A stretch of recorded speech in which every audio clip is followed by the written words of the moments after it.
Dua Mwadhama Protas Kardinali Rugambwa, washamu askofu wakuu, washamu maaskofu, wapendwa mapadri, wapendwa watawa wa kike na wa kiume walioko hapa, wapendwa ndugu zetu waumini na nyinyi wanahabari. Tumsifu Yesu Kristo. Ifuatayo ni tafakari ya Baraza la Maaskofu Katoliki Tanzania TEC juu ya yaliyotokea siku na baada ya uchaguzi 2025. Utangulizi. Uchaguzi wa Oktoba 29-25 umeliingiza taifa katika hali ya sitofahamu ambayo ilijitokeza katika maandamano. Maandamano hayo yalisababisha vurugu ambazo ilizaa mauaji, watu kujeruhiwa na kupotea. Pia ilisababisha uharibifu na upotevu wa mali binafsi na za umma. Hali hii imewaumiza na kusononesha sana jamii ya Watanzania na kujeruhika kwingi kulikotokana na kugusa uhai wa wanadamu. Uhai ni mali ya Mungu mwenyewe. Kama tunavyosoma kitabu cha Mwanzo sura ya 1 mstari wa 26, na tufanye mtu kwa mfano wetu na kwa sura yetu.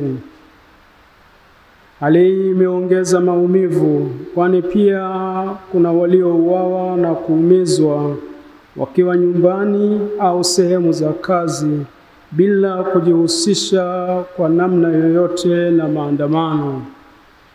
Tunasikitishwa sana na hii hali na tunalaani haya mauaji ya kikatili na kinyama ya vijana wetu na watu wengine. Kiukweli huu ni uovu mkubwa na chukizo kwa Mungu wetu. Kwa ufupi, sisi sote tumejeruhiwa. Taifa limejeruhiwa na limepoteza heshima mbele ya jumuiya ya kimataifa. Neno la pole. Kufuatia hali hiyo, sisi Baraza la Maaskofu Katoliki Tanzania TEC tunatoa pole nyingi sana kwa familia zilizopoteza wapendwa wao.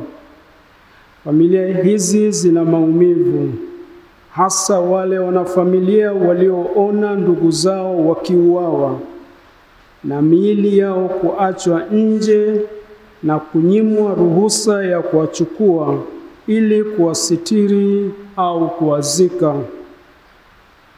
Tunawapa ndugu zetu pole na Mungu Mwenyezi awape nguvu na faraja.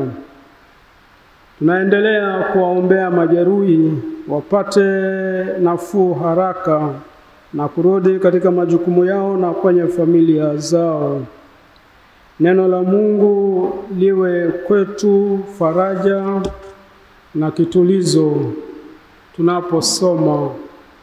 Basi ndugu zangu wapendwa, muimarike, msitikisike, mkazidi sana kutenda kazi ya Bwana siku zote, kwa kuwa mwajua ya kwamba taabu yenu si bure katika Bwana. Barua ya kwanza Paulo mtume kwa Korinto sura ya 15 mstari wa 58. Tunaombea pia uponyaji wa ndani wale wote walioathirika kiroho, kisaikolojia na kiuchumi. Mwenyezi Mungu pia awe baraka na kitulizo kwao. Mwisho, tunaendelea kuzikabidhi roho za marehemu wote waliouawa katika vurugu hizi, wapate rehema kwa Mungu, wapumzike kwa amani. Raha ya milele uwape, e Bwana. Wapumzike kwa amani. Baraza la Maaskofu Katoliki Tanzania limetafakari na kufuatilia kwa ukaribu hali halisi ya nchi yetu, yaani kabla, wakati na baada ya uchaguzi. Naona taifa limegubikwa na manunguniko na kutokuridhika. jambo ambalo limetugawa Watanzania ambao tulisifiwa kuwa kisiwa cha amani na utulivu. Hali hii haijengi taifa letu. Hivyo basi zinahitajika juhudi za makusudi katika kulileta taifa pamoja na kuponya maumivu yaliyo katika familia zilizopoteza wapendwa wao na sisi sote. Baada ya kusema hayo, tunapenda kuwashirikisha yafuatayo. La kwanza, kila maandamano si uhalifu. Kuandamana ni haki ya raia kama njia ya kufikisha ujumbe au malalamiko. Ikiwa njia ya mazungumzo imeshindikana, cha msingi yawe maandamano ya amani. Katiba ya Jamhuri ya Muungano wa Tanzania, na nukuu, inatambua haki ya kufanya maandamano ya amani, mwisho wa nukuu. Rejea ibara ya 20 na ibara ndogo ya kwanza.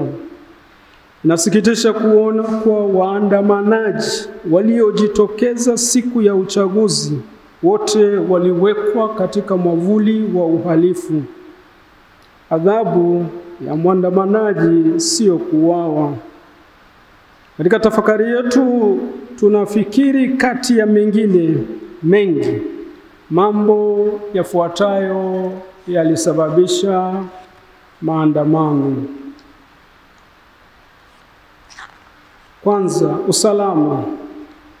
Kumekuwepo na matukio ya waziwazi ya mauaji, utekaji, kupigwa na kuumizwa kwa raia bila kuwepo na nia thabiti ya kukomesha maovu hayo, ambayo ni kinyume na Katiba ya Jamhuri ya Muungano wa Tanzania ibara ya 14. Kila mtu anayo haki ya kuishi na kupata kutoka katika jamii hifadhi ya maisha kwa mujibu wa sheria.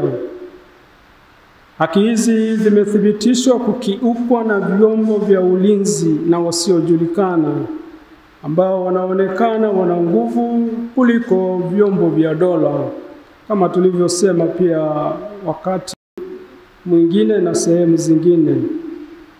Ya pili, demokrasia. Kukosekana demokrasia ya kweli ya namna ya kuwapata viongozi. Jambo hili limekuwa kilio cha muda mrefu cha taifa letu na halijawahi kupatiwa uvumbuzi tangu 2016. Chaguzi zinakosa ushindani wa haki, ukweli, uwazi, uhuru na kuaminika. Utendaji. Ya tatu, na baadhi ya mihimili ya dola.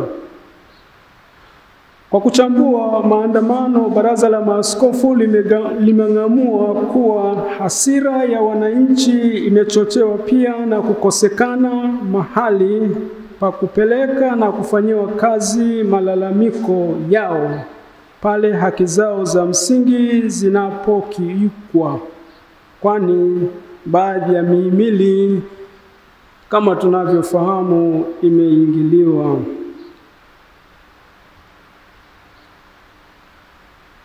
Matumizi ya nguvu kupita kiasi.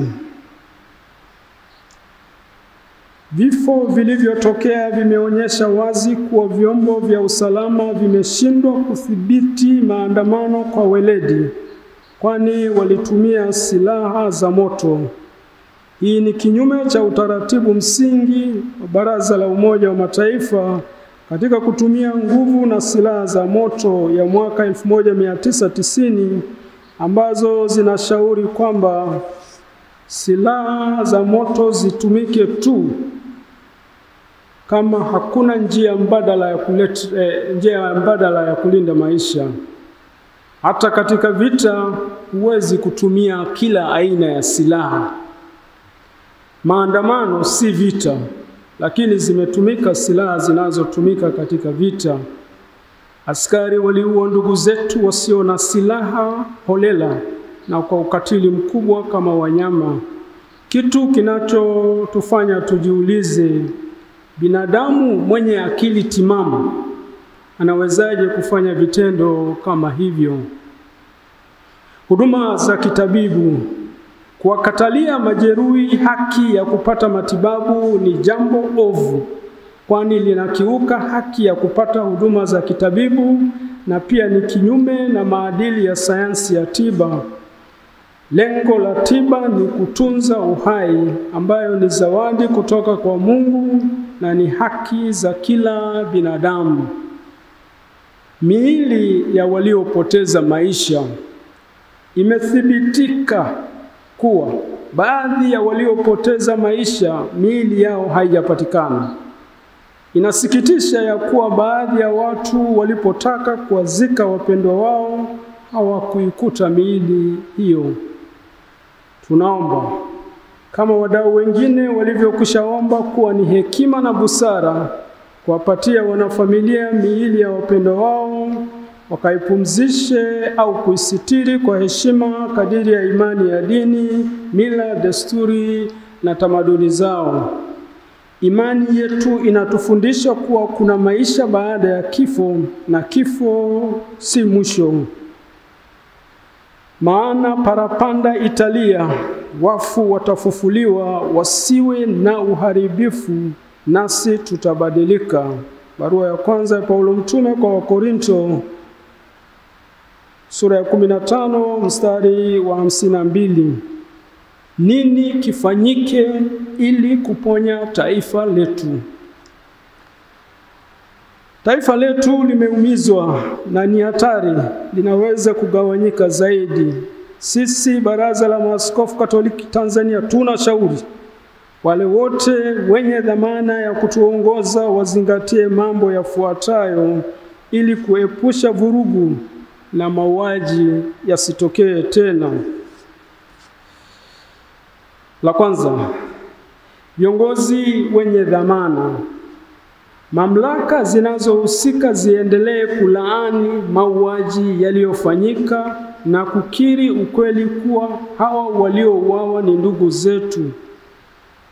Jitihada za makusudi zifanyike ili haki na ukweli itawale tena katika taifa letu.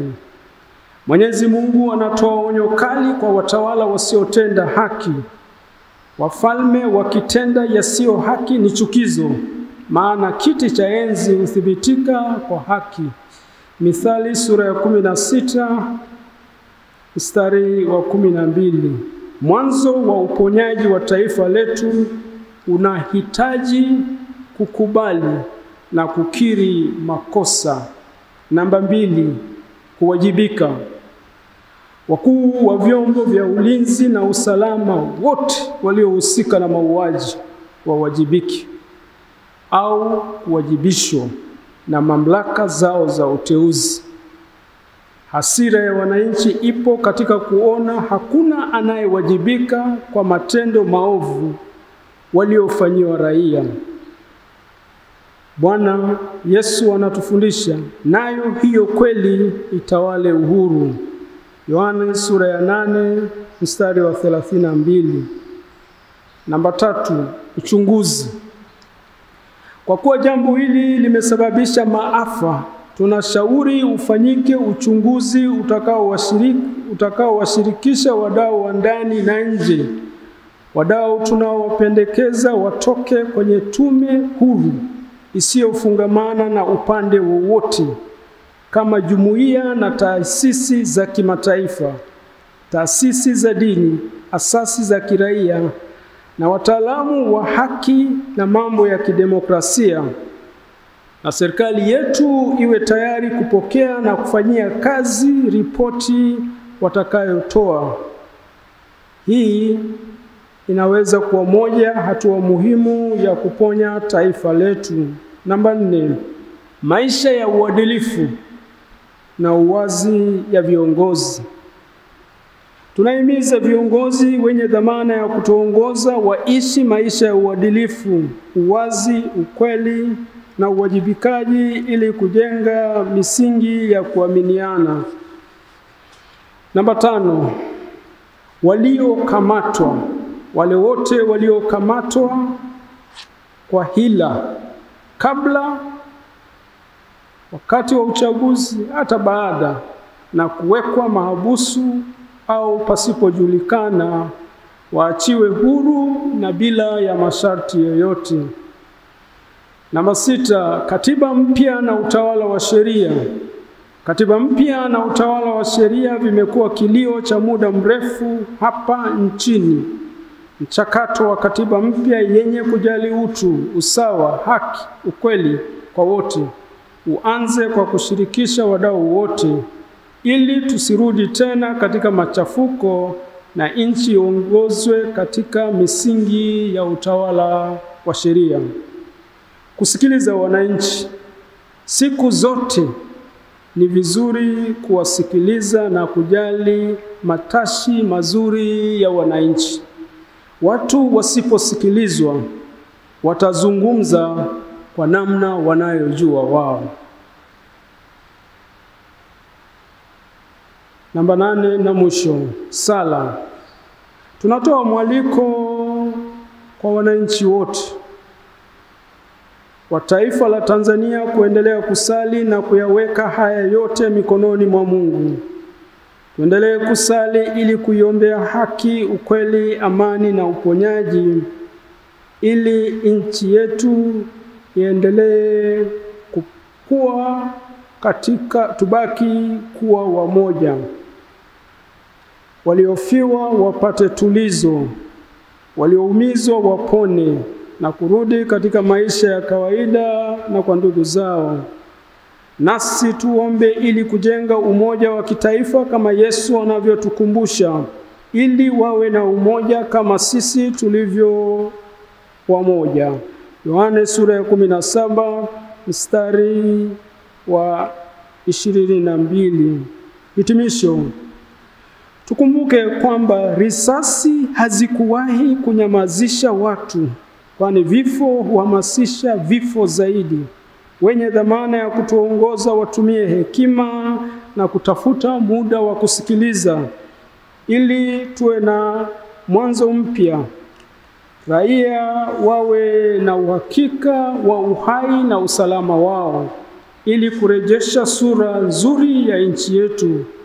Tunazidi kuwaombea majeruhi na wagonjwa wapone, na marehemu wapate tuzo la milele. Raha ya milele uwape, Bwana, wapumzike kwa amani. Tafakari hii ni tunda la sala na mkutano wa Baraza la Maaskofu Katoliki Tanzania wa Novemba 11 mpaka 14, 2025. Mungu ibariki Tanzania, Mungu atubariki sote. Amina. Bikira Maria, mkingi wa dhambi ya asili na mlinzi wa taifa letu.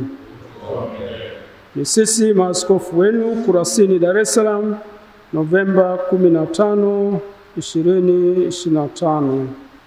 Asanteni.